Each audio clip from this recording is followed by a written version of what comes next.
Welcome everybody, and thanks so much for joining us for this briefing on a joint project between the Electric Vehicle Council and the Australian Trucking Association on electric trucks, keeping shelves stocked in a net zero world. My name is Becca Jafari. I'm the CEO of the Electric Vehicle Council, and fortunately for you all, the person that you're going to be hearing the least from.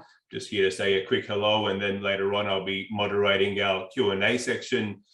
Hopefully by now, people on this call have had an opportunity to read the electric trucks report. If not, I'd advise you to jump on our website or jump on the ATA's website and download a copy and read through it. There's some really great work there.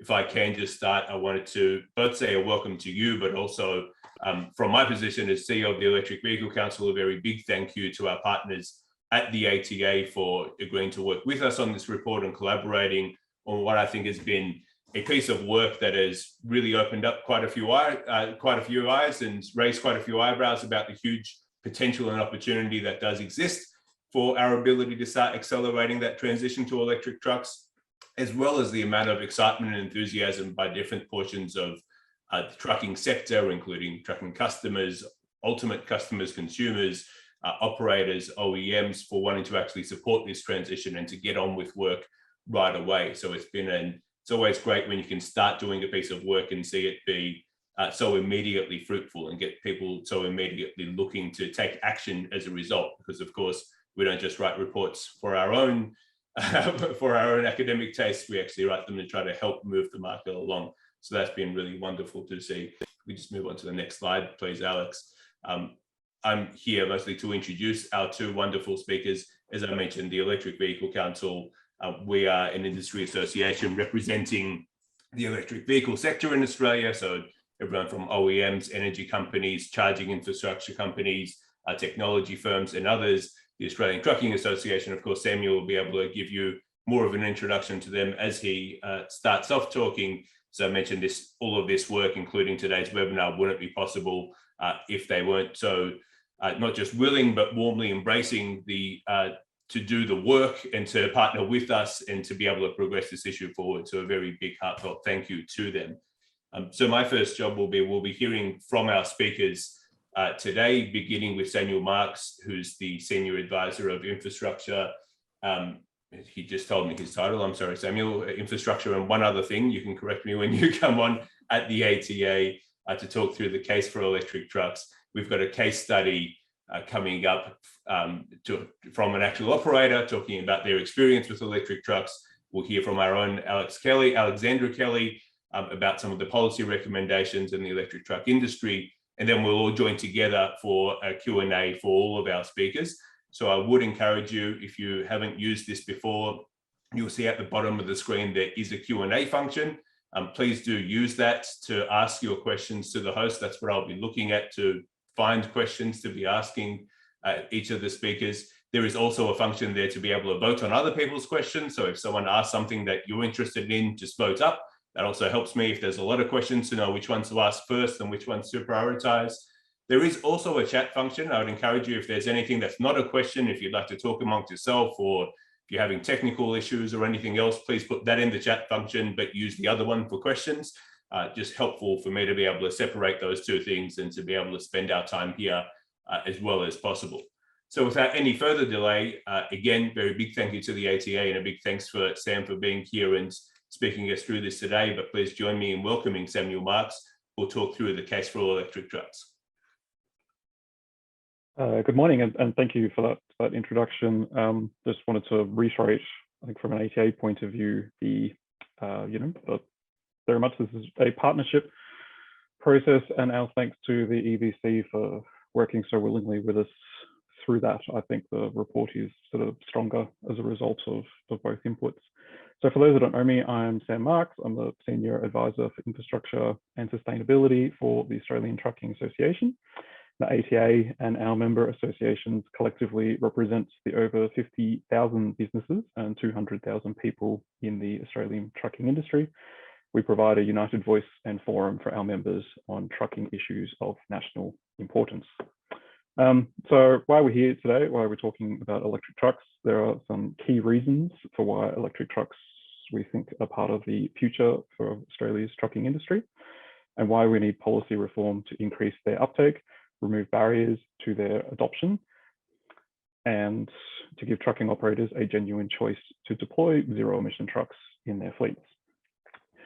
So these include sustainability and reducing emissions, economic opportunity, and issues around urban freights, health and safety, improving fuel security, and that these trucks are deployable today.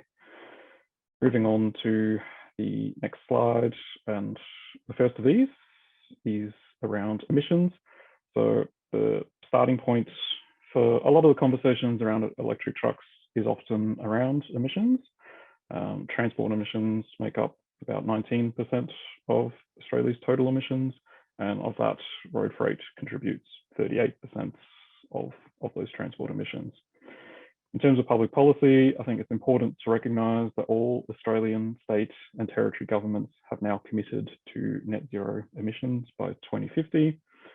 While some of those details are still to be worked through, last year's Australian government announcement did include a projected reduction in transport emissions of up to 71%. So it's clear that we're talking about a significant reduction in emissions that we need to get. And the task is not just about reducing today's transport emissions, it's about reducing emissions at the same time that the freight task is increasing. So Australia's freight volumes are projected to increase by over 35% to 2040, and in urban areas, that's by nearly 60% over the same time period. In terms of the level of emissions reduction required to meet the goals of governments and the wider community, we're going to need significant uptake of zero-emission trucks in our truck fleet. It's also, I think, important in this context to especially in the wider sustainability context, to talk about customer priorities and the potential pressures on trucking companies going forward into the future. It's already the case that some retailers, for example, will require the use of latest emission standard vehicles with their transport contracts. And as major companies adopt their own sustainability and net zero plans, giving trucking operators the ability to offer commercially viable zero emission transport gives us a much better way to be able to deliver on those goals. Moving on to the economic opportunity, which is a very critical part of the conversation from our point of view. Diesel is one of the most significant costs for a trucking business. So for a short haul operator, that is around 20% of their cost base. And for a long haul operator, it can be up to 35%. The cost of diesel varies by region, by time period, by the size of the business, if the operator has the means to buy it in bulk or not. And we do know that the price can be quite volatile.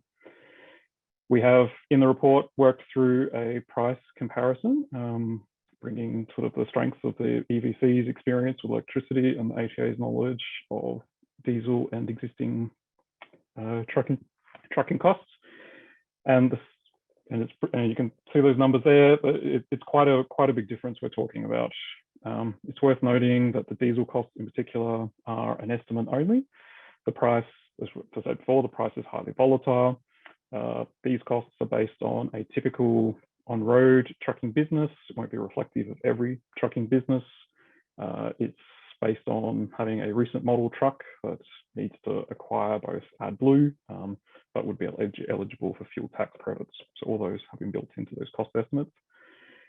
When the price of diesel is higher, particularly in regional areas or for smaller operators, that price difference would actually be higher as well. So that's worth recognizing. But the trucking industry is a small business industry operating on low margins. So these cost impacts and the economic opportunity are quite a big factor to think through. It's also worth knowing, it's well established that EVs have lower maintenance costs, and we need to be, from a freight point of view, talking about having globally competitive freight rates. So if other markets shift to zero emission transport and not relying on diesel in their supply chains, we risk a future of having uncompetitive per kilometre costs in our supply chains. And there is also significant economic potential from improving urban freight efficiency, which will take us to our next slide. Trucks are critical to our towns and cities.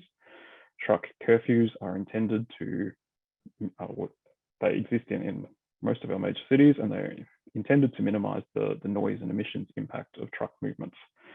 They are, at the end of the day, a rather blunt regulatory instrument, and they do come with costs, especially to freight efficiency. Electric trucks are quieter and do not produce these emissions. They do not produce the impacts the curfews are intended to control. Curfews have been relaxed in the last couple of years around the supply chain impacts of COVID-19, which has illustrated, in an Australian context, benefits from curfew exemptions. So these include improving productivity and freight efficiency, flexibility to respond to surges in demand, such as toilet paper and everything, supply chain reliability, and having fewer visible truck movements at peak times. Moving on to, there are also important health and safety grounds for thinking about electric trucks. So in particular for the truck driver, it's important to remember the truck driver, and electric trucks offer, lower noise, reduced vibrations, and no emissions. So they are important for the driver. Newer trucks are safer and electric trucks are newer. And there are a bunch of proposed new mandatory technologies for wider freight vehicles, which are listed there on the screen for you, but they have a particular focus around protecting interactions between trucks and vulnerable road users. So improving monitoring of blind spots and vision devices to be able to see the areas around a truck in an urban setting where there might be a pedestrian or a cyclist, and other techs such as improving braking technologies. Then, in terms of emissions, emissions are not just about the greenhouse impact; they're also about air pollution, and there's some well-established health effects of air pollution. And whilst we've had generally good air quality by global standards, it's worth noting on those sort of East Coast metropolitan areas for about the last decade now, our air quality index has been declining. Australia's trucking industry has made significant progress on reducing air pollution. Noxious emission levels from heavy vehicles has been declining despite the growth in the amount of freight and the number of trucks on the roads. But this is projected to have begun increasing again from about 2020. So there is a clear case for taking stronger action in that space. Fuel security is a big one from a trucking operator point of view. Australia has only around 20 days of diesel consumption coverage. This means if diesel imports were to stop tomorrow, and if consumption was to remain the same, if there was to be no panic buying and no restrictions, then we would run out in 20 days. This is a long-standing concern for the trucking industry in the ATA, and it needs to be a national priority. We've seen in recent months around AdBlue, which goes into recent model newer emission standard trucks, that the impacts of just a potential oncoming fuel security crisis will lead to price hikes and localized shortages. So it has an impact even when it doesn't quite hit, and it has the ability to stop our supply chains from moving, so it is quite critical. In contrast, Australian-made renewable energy does not depend on global shipping lanes and international export controls. And as of a couple of years ago, it was about a quarter of our electricity generation is from renewable energy, and this rate is obviously growing as well. And then finally, in terms of the contexts, these trucks are deployable today. So Australia's truck fleet is not all road trains running up the Stuart Highway. Not that anyone's running up the Stuart Highway at the moment, but as important as that is, we have about 500,000 rigid trucks in our fleets and 100,000 articulated trucks.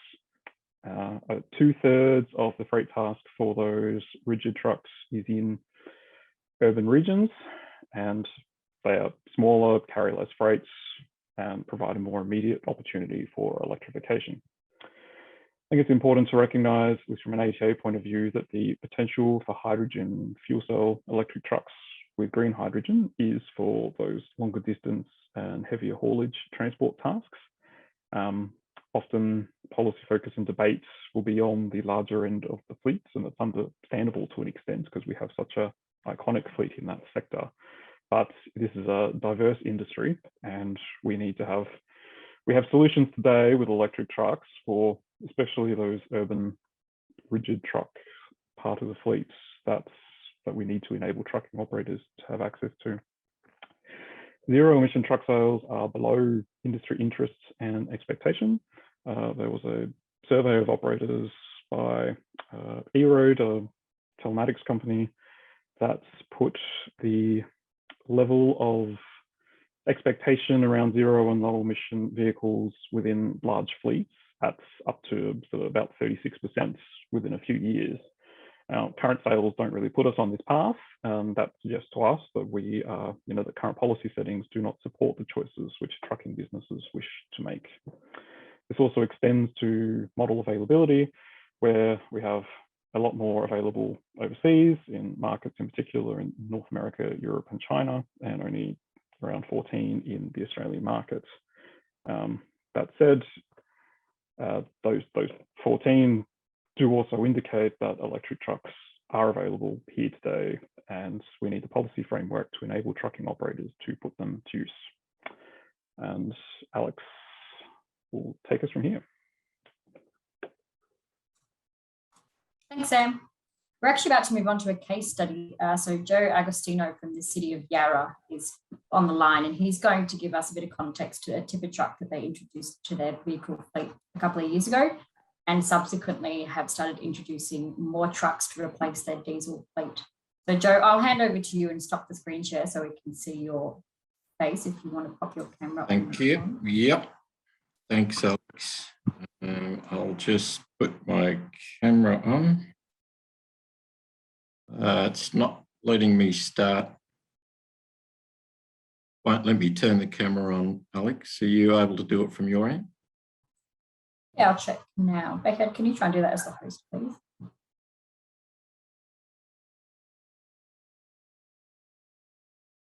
Sorry, I'm not seeing any issue here with why you shouldn't be allowed to.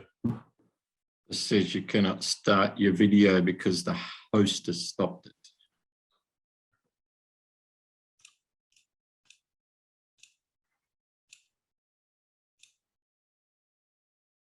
That's okay. Look, sorry. I'll continue without the camera, Alex. That's okay. Okay, no worries. So just a little bit of background on the journey that the city of Yara had. So we're running an in-house hard waste collection, which is very much a tipper application within the municipality, running 3 diesel vehicles for that, diesel tippers. We actually built a prototype model with Sea Electric just to test the waters a little bit and see how we could apply EV technology in that application. That was a little bit over 2 years ago.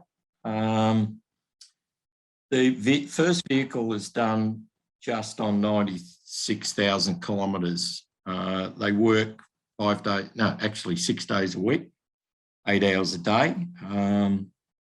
To date, we haven't changed any brakes, so we haven't done any work on the brakes, and they're still on the original set of tyres.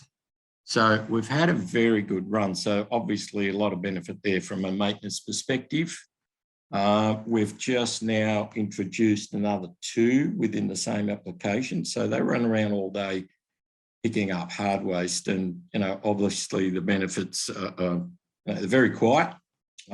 We've had a very smooth run out of them. Maintenance has been extremely low, so they've worked extremely well in our application. We do have some solar panel power that we apply for the charging. What we found difficult initially from a local government perspective was actually purchasing something new. I mean, I think we were able to, I was lucky because I was able to push through this whole new technology. And at the time we were purchasing from Sea, but what came out of that case study is that I can now order a truck from Hino and they'll deliver it. So I can order an EV, which takes out the procurement challenges. So from an operational perspective, look, it's been really, really positive from us, you know, the normal teething problems that you get with any new vehicle. So nothing more extreme than that. They are a little bit more expensive in terms of capital outlay.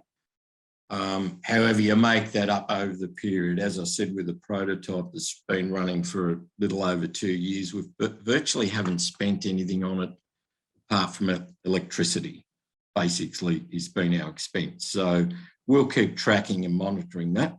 The other two are in. I'm expecting a third one in a couple of weeks' time.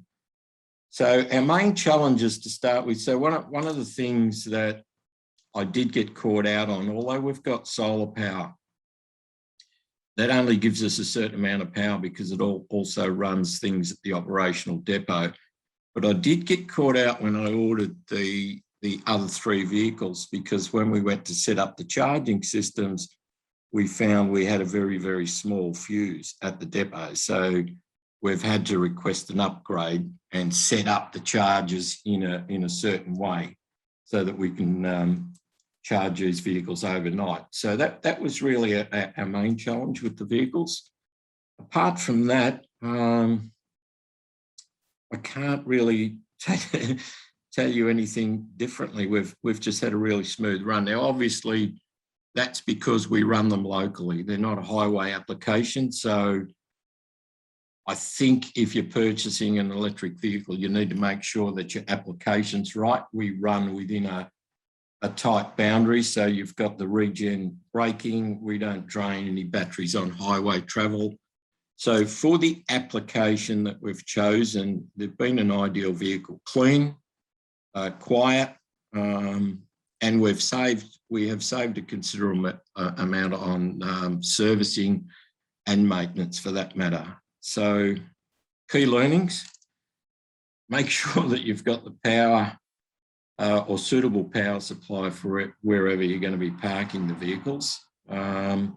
Make sure that the application's right. In other words, once you get onto the highway, you can drain a fair bit of power, but for local application, they've worked brilliantly, and we've had no complaints. The other thing is, I thought that the drivers being drivers, were going to be a bit challenged by a vehicle that doesn't have engine noise and gears to change, but they've taken to them almost instantly. So the drivers actually love them because they're very quiet. You don't get any of the diesel issues. They've been comfortable to drive, easy to drive.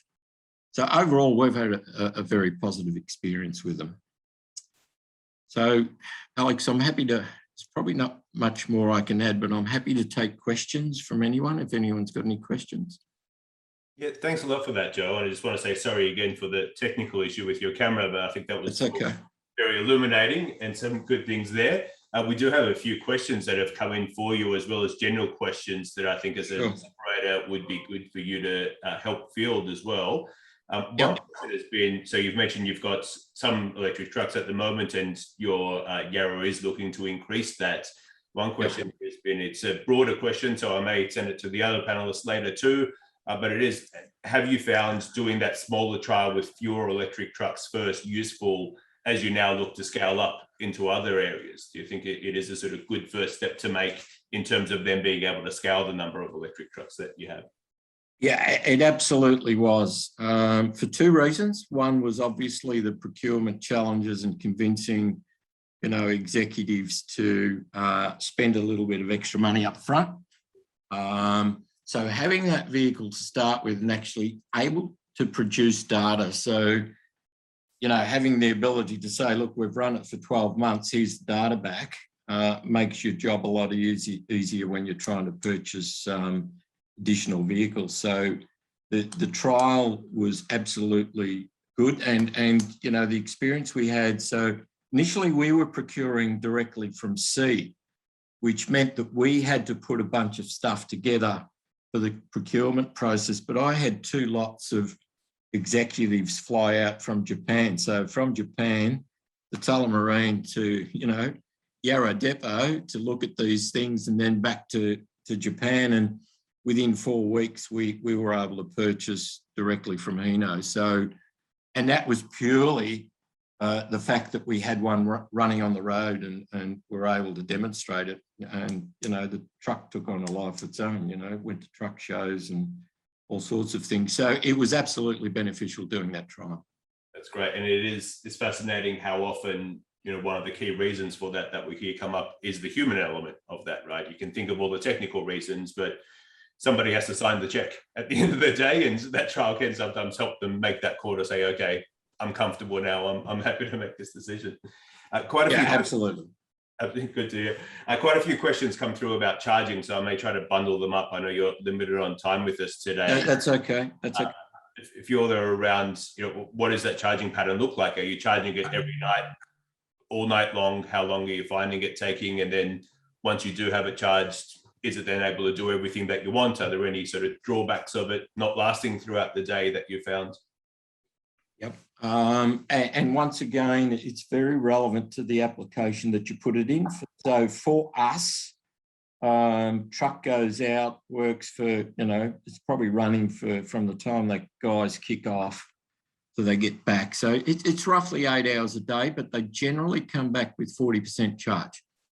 So we've never had an instant where we've drained the actual battery, but we've set up a few different ways of charging. So we've got a quick charge plug-in, but normally we're using the chargers that'll trickle feed overnight, and we can switch them to quick charge or trickle charge. Obviously, your trickle charge is cheaper, so you're not dragging, you're charging off peak. So because of the limited power, we've set them up in series. So the chargers talk to one another, and they'll provide the charge to the vehicle who needs it the most. So, the technology's there in terms of charging it as well, but you've got fast charge, which, the guys could come in at lunchtime and say, look, I'm low. We haven't had that situation, but they could come in and plug in for a half hour and they'd finish their day's work without an issue. But we've never gone below 40%. That's really fascinating. Thanks a lot for that. And I also want to say thanks to the people in the audience who have experience with electric trucks and are answering questions there in the chat as well. So if other people aren't looking at the chat, please do that. I might just have one more question for you, then happy to let you go. And again, I'll bundle a few of these together, but I guess I'll call them in any unforeseen circumstances. Have you found any big problems with things like battery degradations over the years that you've had the tipper? Anything around the sort of energy efficiency not operating as you wanted it to? Anything that you do differently the second time around, I guess? Look, in terms of the batteries, from the time we first started scoping out or exploring the vehicle, when I first went to, work with C, it was estimated at a 5-year life. By the time we got to build the vehicle, there's 10-year warranty on it. So we really haven't had any issues with the vehicle batteries. We haven't noticed any degradation. As I say, the only thing, just, your normal teething issues when you buy a new vehicle, it's just, little problems. Once you iron those out, we've almost had a dream run. So, very happy. That's a really great insight. Thank you very much for that, Joe. And thanks a lot for taking some time to come and talk to us all today about your experiences. I know that there are a whole ton more questions. Encourage people to connect and continue to reach out with one another, but we'll move on to the next speaker now. I want to say no worries. Thank you. Good on you. Wonderful. And our final speaker before we get to our Q&A section, of course, left the best to last, Alexandra Kelly, who'll be talking to us both about policy recommendations, the way forward, and the electric trucking industry. Welcome, Alex. Hey, Becca, thank you. And thanks to Joe for joining us at the last minute and providing some insight into what it's like to actually operate an electric truck. There aren't many in Australia, so hearing firsthand the experiences of operators is pretty influential, and there's a lot of learnings that happen within local government, and hopefully we'll start to see more of that in the corporate world in the future as well. So one of the things that I want to touch on briefly before I get into the recommendations are the different agents of the electric truck industry.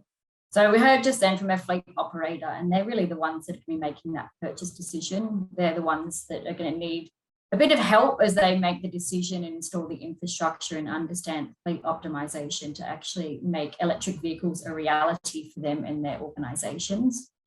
Similarly, there'll be new operating and financing models and financial institutions that will provide potentially new financing methods for operators to deliver turnkey solutions that include the vehicle cost and the associated charging infrastructure when an operator has a depot-based charging plan.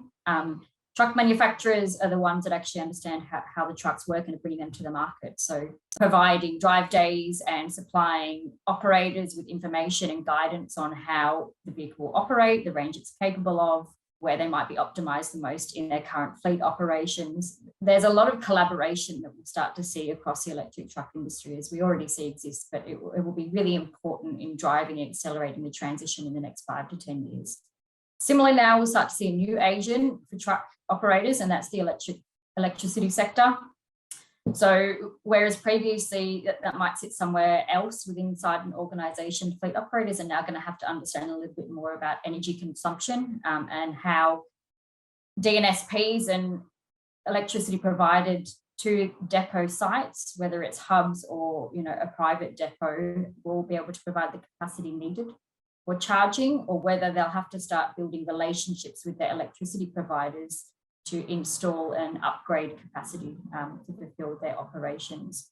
Now, we've got the electricity operators who provide the energy to the site, and then you'll have the charging infrastructure providers who install the hardware. And this is where we talk about AC chargers and DC charging, so where you might have a slower trickle overnight charge, which will fulfill quite a lot of fleet operations that currently exist if we're looking at metro-based deliveries. Or when we start to look at fast chargers, so DC fast chargers that may exist as they have at the City of Yara to do those quick top-ups between shifts, or we'll start to see them on highways or in more public places as well. And finally, governments. Now, governments are really one of the key audiences for this report, and it's to provide an insight into what policy levers are needed for the industry to accelerate uptake. The reason we need policy to accelerate uptake is there are still a number of barriers for the industry when they're considering the procurement of electric trucks. The lack of charging infrastructure, whether that be public or at their depots, it is something that was highlighted by our workshop participants, in line with the cost of charging infrastructure. So it's not only that you have small scale operators that can't access them publicly, and that might be a government public asset that starts to drive the transition in smaller fleets.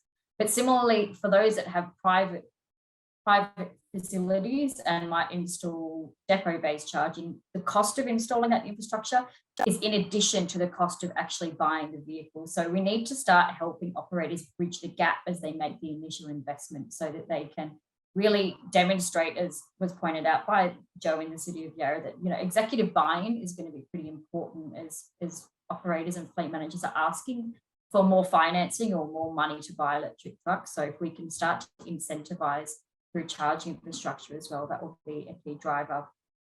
The limited consumer awareness, I think, is a really key one, and I can see there's a typo there, but there's a lot of misinformation, I think, in electric vehicles and not just in trucks. So truck manufacturers are already starting to build awareness around what an electric truck can deliver for operators, and similarly, we're starting to see operators that do have electric trucks, and those that are in the chat today are really willing to share their experiences and knowledge. So if we can start to build some network opportunities so that those with trucks can talk about them, those who are making trucks can talk about them, and those who are looking at purchasing trucks can start to really ask those detailed questions, I think we'll be able to accelerate the transition a lot quicker.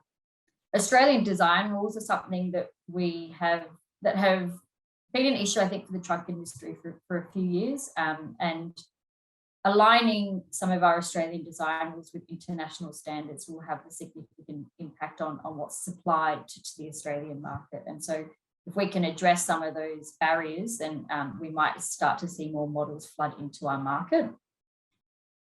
I touched on the cost of electric trucks, but really a financial incentive that will bridge the gap, whether it's a TCO gap or whether it's the upfront purchase cost of an electric truck, is really going to help maybe get operators that are considering an electric truck over the line. We know that there's probably people thinking about buying an electric truck, but once they start crunching the numbers, get a bit nervous about whether they can justify the new expense or whether they're going to get buy-in when they ask for extra funds. So we have an incentive there that can provide confidence to them that the government is supporting the transition. That will really help drive that conversation and narrative internally. So policy development and recommendations. When we hooked up with the ATA on this, it was really about creating one industry voice, so that we don't have the electric vehicle industry asking for one thing and then the truck industry asking for another. So as we developed these recommendations, we invited members from the ATA membership and the EVC, and we have 3 workshops that we used to inform the recommendations that you can find in the report, which are summarised on page 13. One of the key outcomes of those sessions were we really need a national strategy to drive the transition, and that's really based around the idea of harmonisation. So we have federal bodies that do regulate the truck industry, and then similarly there are state-based regulations that can influence what truck operators are able to do, either within the states or as they drive in between states as well. So making sure that at a national level, we do have a clear timeline and a clear articulation of what the Australian government wants the truck transition to look like is going to be really helpful and influential when we're talking about bringing more vehicles to market.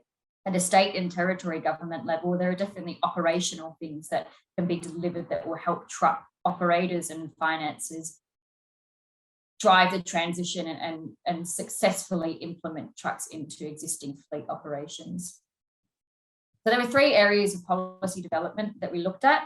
One was proactive. So how can we steer industry, government and policy development so that we have the right environment for its successful and facilitatory truck transition? Reactive, so what currently exists in either truck policy or existing electric vehicle policy that we can amend slightly. So if we've got charging infrastructure programs with current governments, can we look at how we can make those programs, one, accessible to truck operators, or can we make sure those chargers that are being installed can be accessed by trucks and truck drivers? So really reacting to what currently exists. And then icebergs, so things that we're not necessarily too worried about now. We really want to get the industry moving, but what might happen in the next 5 to 10 years that we need to just keep an eye on and really maybe think about in a few years' time. So that first one I'm going to touch on there is the regulatory barriers. So I've got down the left the different areas of regulatory policy that we have asked for either an amendment or an alignment. In the middle column there, a bit more of a definition around what we're asking and why. And I think that final column there, why, is really important in understanding how EV policy can be influential and really shift the market. So I touched on ADRs, and I'm going to skip right to the end column there and talk about how that will improve allocation of electric truck models and units. So where we have a restrictive design rule, that means a truck brought to the Australian market may have to be customised so that it's illegally drivable on our roads. What this does is it adds an additional expense to a manufacturer who wants to import a product, and therefore makes it a little bit less attractive to bring that model to the market. Now, if we were to recontextualize our ADRs so that they align with what's happening in international markets, then truck manufacturers might be more willing to bring new models to the market because they won't have that expensive customization at the Australian border. Similarly, steer axle mass looks to address the difference in payload. So with an electric truck, we know that they have, a heavy battery there, but we're seeing in international markets that governments are providing a concession to account for the weight of the battery so as not to penalise the operations of a truck fleet. And this will really enable operators to be confident that they can fulfill their day-to-day operations without being restricted on what they can actually deliver on that day.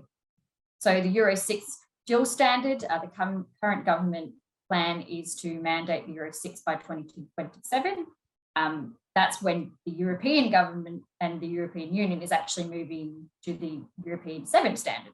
So we're asking in this update if we can bring forward that the mandate to the Euro 6 standard to 24-25, and that will improve, again, the allocation of truck models, but it will also bring newer and safer and less polluting vehicles into the Australian market.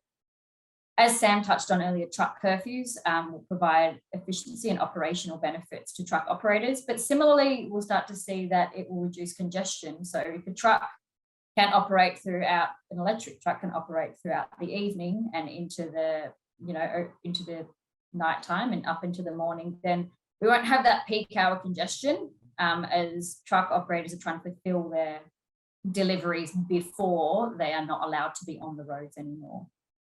And then finally, a sales target. So out of COP26 last year, we saw that a new global MOU for zero emissions medium and heavy trucks came about, and about 16 countries have signed up to that. What that really does is it signals to the market, whether it's the consumer or government or other manufacturers, that there's a serious commitment to transition. And so adopting the global MOU for the ZEV truck mandate will really bring Australia into line with what's happening in truck decarbonisation globally. You can see on the right there that there's a sales goal of 30% by 2030 and 100% by 2040. Considering all of our state and territory governments have committed to net zero by 2050, it kind of is in line with some of those commitments. So I touched on charging infrastructure earlier, and I think this picture here really articulates quite well what the different options will be for an operator. So you might have a rest stop along a highway. So when you've got intercity or interstate freight movement, that will rely on fast charging infrastructure, likely that will help bridge the distance between what diesel operations can currently achieve. Depot-based charging will provide charging infrastructure for fleet operators that don't have a depot. That have a depot, and that charging infrastructure investment from government there will help either with grid capacity upgrades or will help with the installation of the charging infrastructure hardware itself. Finally, you have the hub, and we're starting to see these emerge in European cities quite a lot. So it's a publicly accessible, almost service station-like charging infrastructure for the freight sector. So vans and trucks are using them to top up on their metro delivery routes. And it means that fleet operators who don't have a depot can access charging infrastructure and still participate in the transition. So it's about providing equity of access to charging infrastructure that will enable all of the agents in truck operations to participate in the transition. So when we talk about charging infrastructure investment, we really kind of want to see governments invest in all three areas. I don't think at this point we need to prioritise one over the other, but we need to work out how the ecosystem will work and how we can facilitate getting operators over the line in terms of purchasing an electric truck and then additionally the charging infrastructure that will be utilised to support their operations. So the final piece I'll touch on today is the financial incentives. And I think these are going to be really key drivers in getting, as I mentioned earlier, operators over the line. The purchase price incentive is the key ask out of this report. So we really want to see some form of incentive that will bridge the gap between the purchase cost of an internal combustion engine truck and the cost of an electric truck. I provided two examples on there. You'll see that they're both states. So California and Quebec have both incentivized or subsidized electric trucks through very different programs. And there are more than these two. These are just the ones we've chosen as examples. But by providing between $50,000 and $120,000, they're really reducing that gap and breaking down that initial barrier for a fleet operator to consider the transition.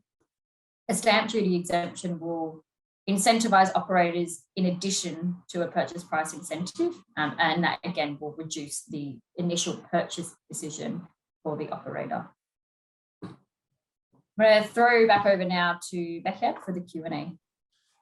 Great work as always, Alex. Thanks a lot for that, and thanks everyone for all the great questions. We've got quite a lot to choose from.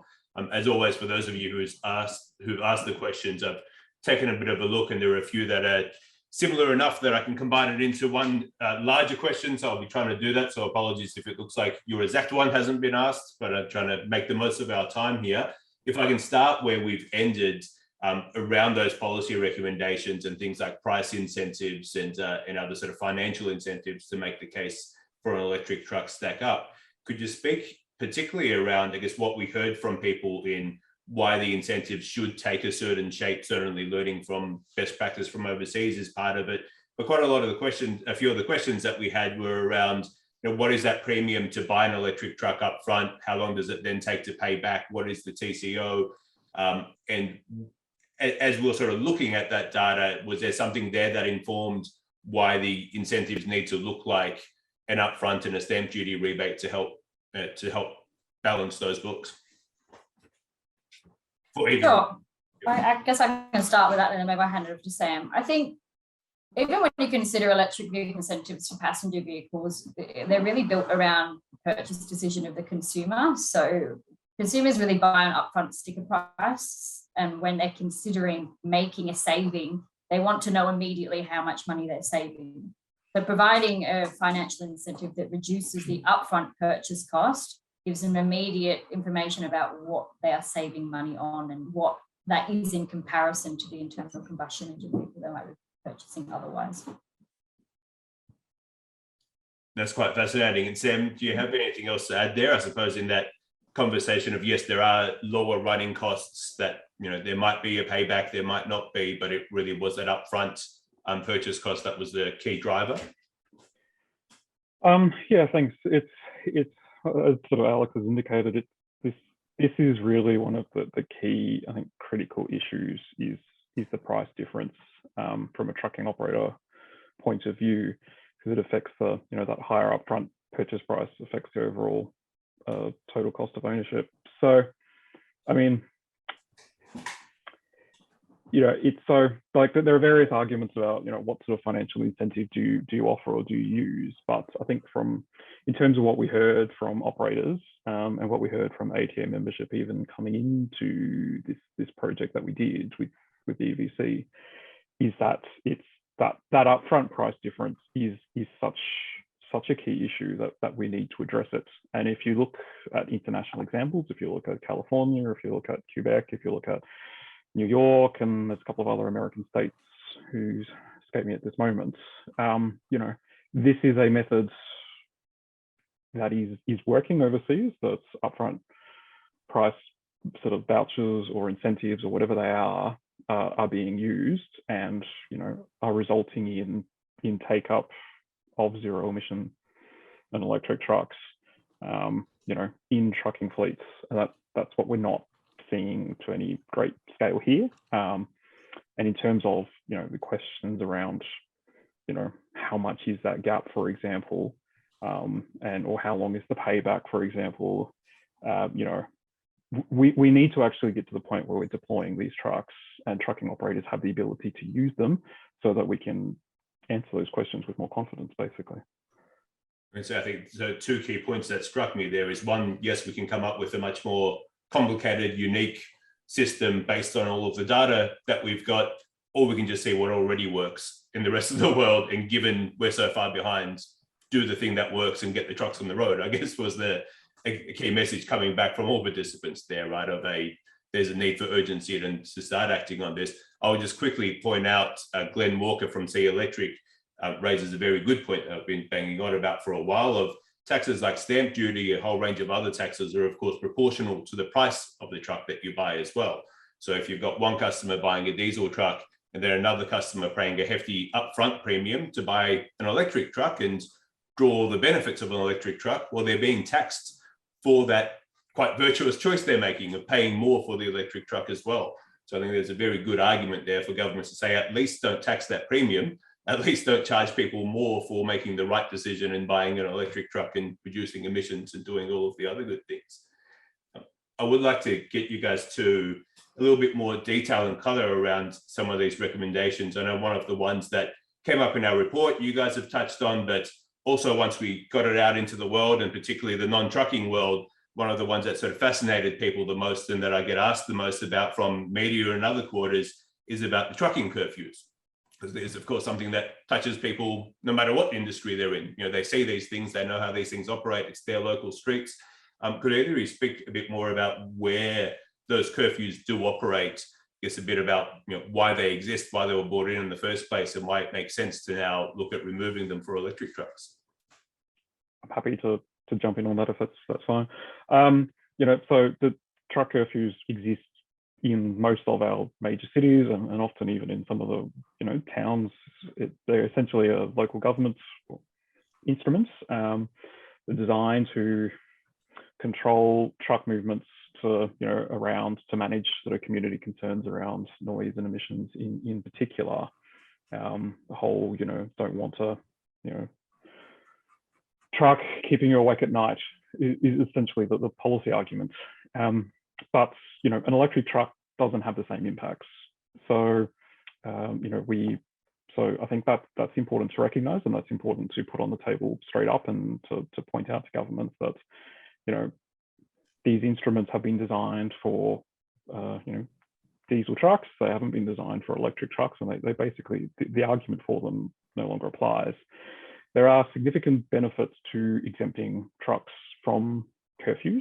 And we've seen that through COVID, because one of the first things that happened basically when the toilet paper rush of the early 2020 happened, it seems like such a long time ago now, is you know, exemptions were given to all trucks from those curfews to keep supermarkets stocked. So, you know, and various state governments have, you know, extended those exemptions and have, you know, reviewed those exemptions. And it's pretty clear, I think, from our point of view now, that we know that there is a better, you know, efficiency and productivity in the fleets. You can, you know, don't have to worry as much about getting the truck into the local Woolworths by 6 p.m. or whatever the time is in that particular local government area.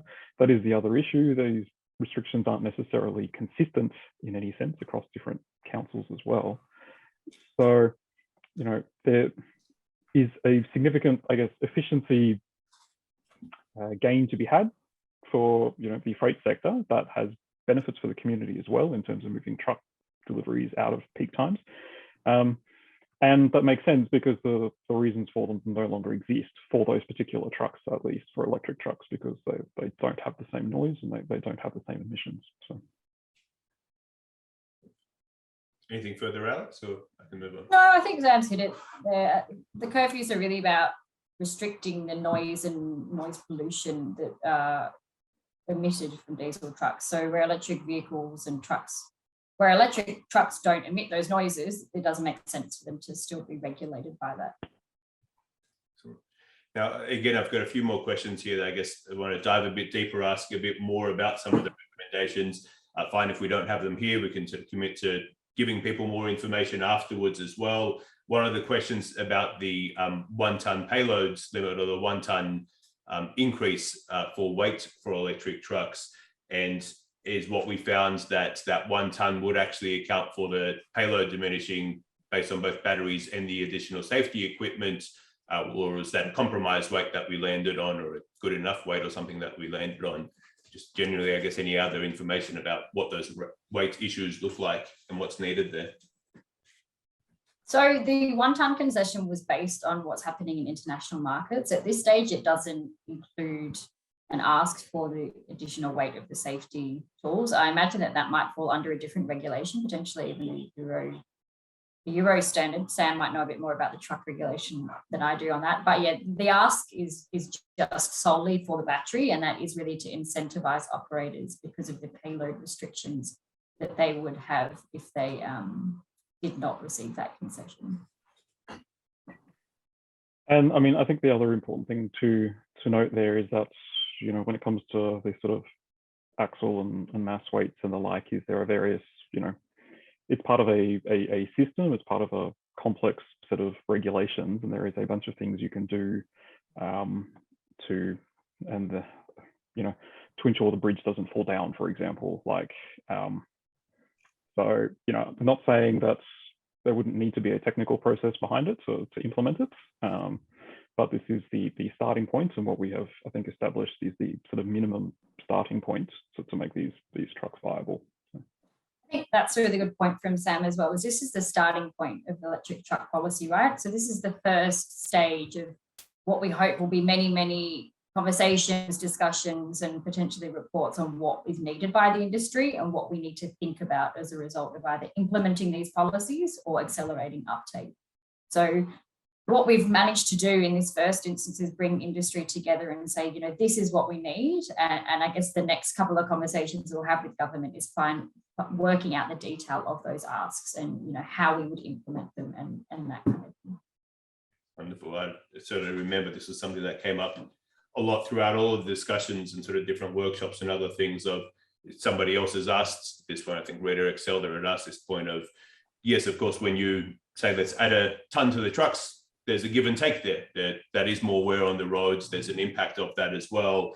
But certainly very important to know that this is an issue that exists. There is a way of fixing that in the conversation of, well, what impact does it have? What cost will it have? And then what benefits do we get as a result of those additional costs is one that we need to actually have. It's not something that we can just continue to ignore, because we do have new technology and we have to adapt, you know, all of our considerations from regulations to road price to everything else based on what other benefits we can start to draw. Quite great there.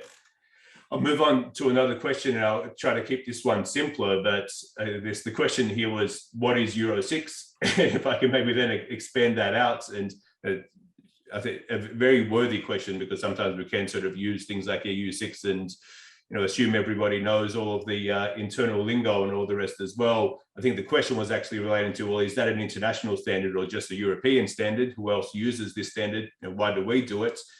Maybe if you can also just, whoever's entering this, add on of a, why is that recommendation in there? Why else was that seen as important? I'm happy to, I'll explain some of what it is, and I'll let Alex talk about why it's important. So that's a fair distribution. You know, so we have emission standards for heavy vehicles. They are actually applied through the Australian design rules. So they have an ADR number, which I don't know off the top of my head what it is for this one. But if you talk to an engineer, they often, instead of saying Euro 6, we'll talk about the relevant ADR number.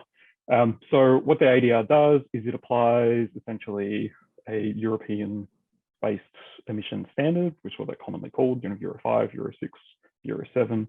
Euro 5 is the current regulatory standard for new heavy vehicles in Australia. The ADR does apply international equivalents, which is important. So there's Japanese and US equivalents, which are a different numbering system again, so I won't bore you with that. And when moving to Euro 6, I know from an ATA point of view, you know, our recommendation to government is that the equivalent Japanese and US standards that are most closely aligned to the Euro 6 standard should be applied as well. So it is a European-based thing, but it is international, and it's applied through the ADRs, to be the short version. So. Thanks a lot for that. And I've just recognized that I've been so interested and I've been learning so much from this that we are coming up, we're actually at time now. So again, I just want to say a very big thank you to all of you who did the work, all the participants who actually helped us do the report. As wonderful as Sam and Alex are, they can't just imagine all of these things. They actually need to speak to industry. So thanks so much for actually giving us all of your time, including time today. I see a lot of people answering questions along the chat and interacting. I'd love to see a lot more of that as a sort of nice community of people sharing information moving forward as well. Sorry for the people whose questions that we couldn't get to, but a very large thank you for the people who thought they were asking questions, but were in fact giving us more work to do because there were some really good ideas in there and what else we can chase up. So please do know that we've got everything recorded here, and we've got a record of everything that you've said and asked. So we'll all be taking that back, and you'll be hearing and seeing more. You may see a few things that we do and go, hey, that's thanks to me, I asked that. And so that's the reason why they followed that up. So just finally, a very big thank you for everyone just spending some time coming and learning some more from us. You'll see in the chat box there, we've dropped our emails there too. Please do feel free to keep reaching out, keep asking questions, keep coming in, engaging with us. This is as Alex said, this is certainly just the beginning of a lot of these conversations, not the end. So looking forward to having you joining us for the entire ride. Thanks everyone, and enjoy lunch, hopefully now. Goodbye.